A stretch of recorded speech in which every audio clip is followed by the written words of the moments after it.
Everyone has heard the advice, fake it till you make it. Absolutely. My younger self has even used it as a mantra walking into a meeting. But is it good advice or bullshit? That's what we're talking about today.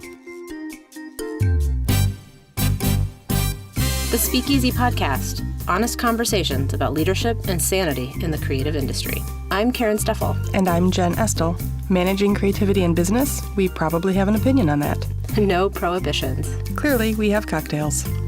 There's no surprise, listeners, that we are drinking something that looks like Valentine's Day. It is red, as you can imagine. It is beautiful, and it is called Love Potion number 9. This is adorable. It sort of tastes like a cherry gummy bear, so it's super, super sweet, so drink it in small quantities. And I think one of the, it's grenadine, pink lemonade, orange bitters, and gin's one of my favorites. But one of your options is to take our recipe and add a little bit more pink lemonade if you want to smooth out the flavor or have more than one. Or you can just add more of the aviation gin. That would work as well. That would thin it out, wouldn't it? Anyway, it's an adorable one. And the orange bitters are interesting because it adds a citrus flavor into the mix, which you don't really expect. Well, and the name is great, Love Potion number 9, right? So that's a perfect metaphor for faking it. Yeah, absolutely. Until you make it. That's right. Here it is, people. We've all done it. We've all faked our way through something. Personally, professionally, we all have. We've all done it. But is it good advice? Well, I mean, yes and no, right? So professionally, there are reasons why you might do that, right?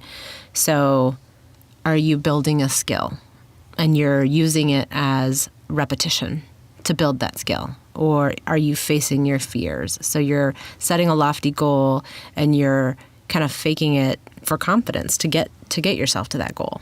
I think it's absolutely situational. I think professionally, fake it till you make it is a complicated conversation, and we should unpack that because a lot of it has to do with your age and your experience and where you are and who you're with, right? Yeah. I think, as parents, we absolutely teach our kids to fake it till they make it, right? But we don't call it that. No. But I know you're scared, but go do it anyway. Yeah. I know you're scared, but try.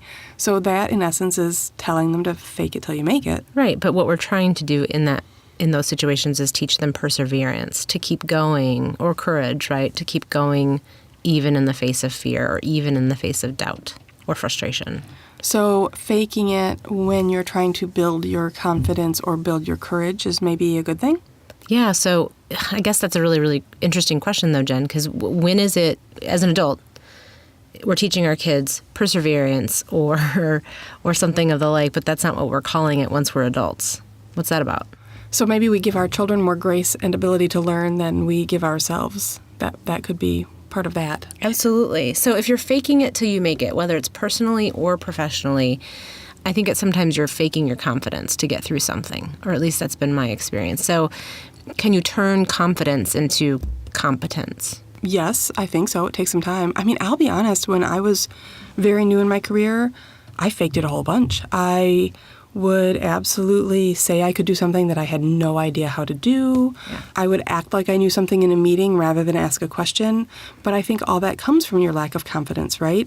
Now I have enough confidence in my skills and abilities that I would never think of not asking the question if a question comes to me. I think I've also, as a young leader, there were times where I was faced with something that my mentors around me even were like, oh, this is going to be tough. And I'll go, oh, it's good. We're going to be good. And I didn't know enough to know just how bad it could be. I didn't know enough to know what the risks were. So I just buckled down and did it. You know what I mean? I do, but that makes me laugh because the mentors knew you were faking it, right? Oh, for sure. And that's the funny part. On this end of the spectrum, you look at somebody right now who's faking it and saying, yeah, I got it. It's going to be easy. And you walk away, you're like, yeah, you don't have it. You don't got it. You have no idea what you're up against right now. Yeah. And so in some ways, when you fake it, it's obvious to the people you're talking to. So you have to be very careful about when you deploy that faux confidence card and when you don't. Well, let's talk about when you should. When you should? Yeah. Well, when we're walking into a room with a bunch of new people. Absolutely. As we mentioned in the intro, it's you got to fake it when you walk into a room full of, or when you're intimidated, right? So you got to put on your confident pants and smile. And actually, there's science behind smiling. Sure. So it actually, if you smile for long enough or stand in a power pose for long enough, you can actually change the chemicals that are rushing through your body. So you're saying that faking it till you make it is an actual scientific tool? Yeah, there's science behind it. All right. Well, we're done here, guys. Thanks. At the end. But it's true. There's plenty of science behind that. So I think there are reasons, absolute reasons when you should. Or, when you're facing your fears. So whether that's walking into a meeting where you need confidence, or whether that walking into a meeting is scary because of you're an introvert or you're just uncomfortable around new people or whatever it is. Or if you're facing your fears because of that lofty goal that you're setting. I think, too, the whole idea of fake it till you make it can help you sort of self-reflect as to what you're trying to fake and why you're trying to fake things. So both of us, having been people who were like, fake it till you make it, you can't do that if you don't have an inherent sense of confidence and an inherent sense that you will make it, right? Yeah. So if you don't have that inherent sense that I can do this, I absolutely can, then you wouldn't even fake it in the first place. Yeah. So is it when you're doing it for the right reason? Is it fake it till you become it?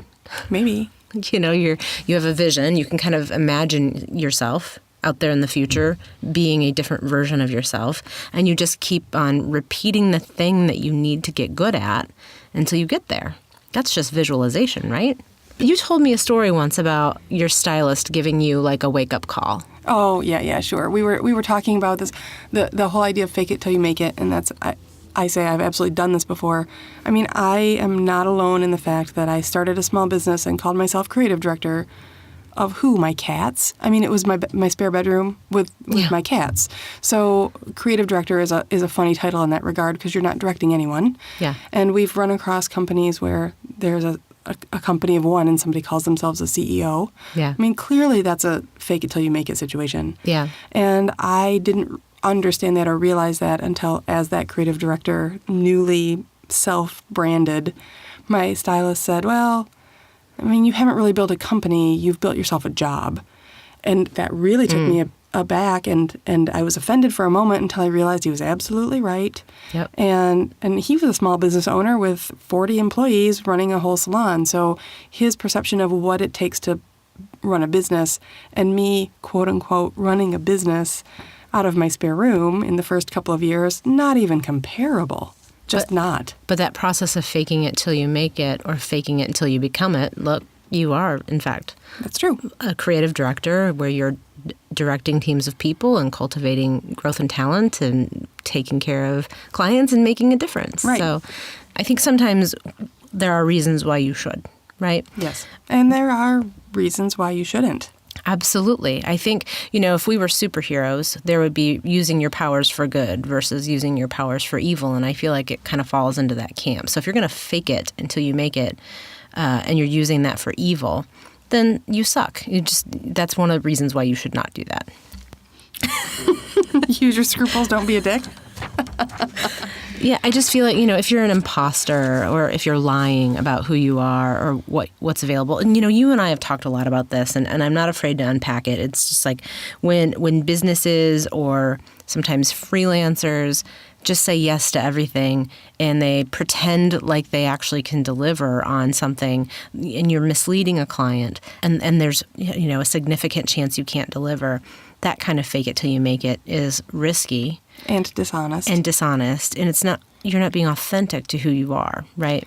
That's true. And I think that question about being authentic is part of it, because I think, especially when you're new in your career or you are trying to grow into a new direction, you might think you want one thing, but you want another.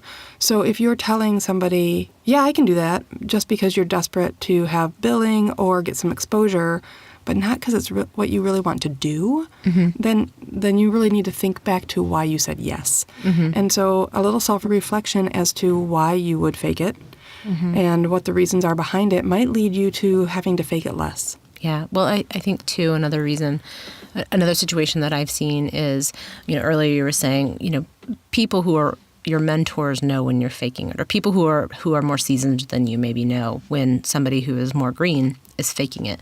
And I think, too, we've both had people on our teams who are really young and green who fake it. And when it's done for the wrong reasons so that you don't look bad, or you don't look stupid, or you don't look prepared. Those are the wrong reasons to do it, because what happens is we know that that's what's happening. And then it prevents the person who could be developed from asking questions and from really growing from the experience. So you pretend like you have it all together, and you skip over the part of saying, you know what, I have some ideas, but I'd really like some help too. And then you miss the opportunity to grow a little bit because you're faking, you're pretending. Yeah, you miss the opportunity to learn from somebody who has more wisdom or experience than you, or to collaborate with a team, which would come up with a different idea. And so it really is sort of self-defeating behavior sometimes. Yeah, absolutely. So maybe what I hear is that it kind of all comes down to the motivation, whether or not you should fake it until you make it. So are you doing it for the right reasons or not? Yeah, and my advice would be, if it's my children, when I tell you to fake it when somebody gives you a gift, you're going to fake it. The thank you or the hug or whatever that is. The thank yous, the hugs, the showing up at dinner with the distant relative, there are times when you absolutely should fake it, and oftentimes that save someone's feelings or to ease a situation. Faking it isn't always bad. And fake it till you make it, when you can use that if you're lacking confidence or you're in an uncomfortable situation, particularly socially. We talked about that. Both of us don't love social situations and places where we don't know anyone. Mm-hmm. And so you have to fake it to get through that, because you have to get through that in order to form a relationship. Yeah. So some places it's great. Yeah, absolutely. So I think maybe you and I both think it's a good thing based on circumstance, because we are both are principled people. And so I think the general advice is that if you don't have any scruples, then it's just a bad idea. That's probably pretty good advice. Okay. Yeah, if faking it helps you with some good self-development, that's great. If it just helps you be greedy, that's not so great. Yeah, I think just in the last 6 months or so, there was a great Inc. article that was, how to fake it till you make it without telling a lie. So, if you can feign some sort of reality that doesn't put you in a position where you're being inauthentic or where you're telling a mistruth, then it's probably an all right thing. But once you cross the line of not being authentic or true or walking the straight and narrow, then it's the wrong path. That's great advice, Karen. I'm just super righteous right now, I guess. By the way, your glass is empty, Jen. My glass is almost always empty by the time we get done with an episode. It's true. It's true. It was really pretty, and I really loved this conversation. Just like I love this drink, love potion number 9. That's true. I love you. Happy Valentine's Day. And we love our listeners, and we really would love to hear from you. Please reach out to us. You can find us on Twitter, Facebook, and Instagram at Easy Underground, or on our website, thespeakeasypodcast.com. The truth is, we've passed the time when you could not think about your reputation. And small business owners know how much the opinions of customers, prospects, and referral sources matter to their business. So how do you manage your personal brand reputation online and in the flesh? Join us next time. Cheers. Cheers.